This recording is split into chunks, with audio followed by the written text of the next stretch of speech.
आज की कहानी है बाघ की चालाकी। एक जंगल में एक बेहद चालाक बाघ अकेला रहा करता था। हालांकि जंगल में और भी बहुत सारे जानवर रहते थे, परंतु वह बाघ अपने परिवार से बचपन में ही बिछड़ चुका था। इसलिए उसने अपना सारा जीवन अकेले ही संघर्ष के साथ इस घने से जंगल में गुजारा था। वह जंगल के प्रत्येक कोने कोने से वाकिफ था, अतः उसे इस जंगल में किसी भी चीज का भय नहीं रहा था। वह सारे जंगल में अकेले घूमता और जब जरूरत पड़ती अपने खाने की व्यवस्था कर ही लेता। कहते हैं ना कि पारिवारिक व्यक्ति की घर की जिम्मेदारी ही उसी की जिंदगी से उस गुमराह कर देती है, क्योंकि वह हर वक्त अपने परिवार के सदस्यों के बारे में ही सोचता है। अगर वह कुछ खाना अकेले भी खाता है तो उससे वह खाना ये सोचकर हजम नहीं हो पाता कि उसके घर वाले भूखे रह जाएंगे और उसका पेट भर जाएगा।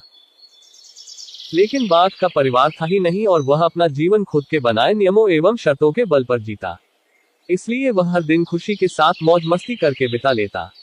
वह बड़े से बड़े जानवर के साथ चालाकी से खिलवाड़ कर देता।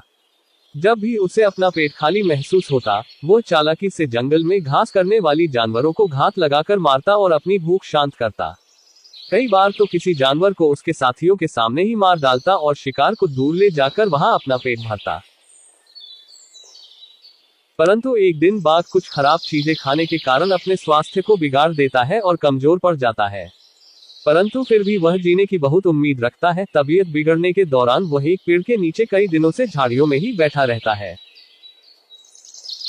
एक दिन वहां से कुछ सुअर और उसके बच्चे भोजन की तलाश में घूमने निकलते हैं, तो सुअर की नजर एक बाघ पर पड़ती है और वह अपनी माँ को बताता है कि माँ, पेड़ के नीचे झाड़ियों में एक बाघ बैठा हुआ है, जिसका हम शिकार करके अपने रात्रि का भोजन आराम से कर सकते हैं।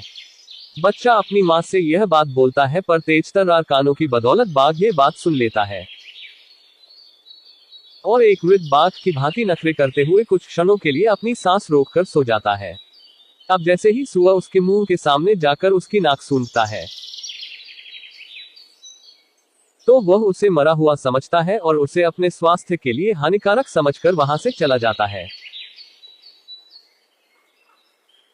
सीख, इस प्रकार एक बाघ अपनी चालाकी के कारण सुअरों के मुंह से बच पाता है। हमें भी हमेशा मुश्किल वक्त पर अपनी बुद्धि का सही प्रयोग कर ऐसे निर्णय लेने चाहिए जिससे हम खुद की सुरक्षा कर सके। अगर आपको वीडियो पसंद आए तो लाइक करें, शेयर करें और सब्सक्राइब करें।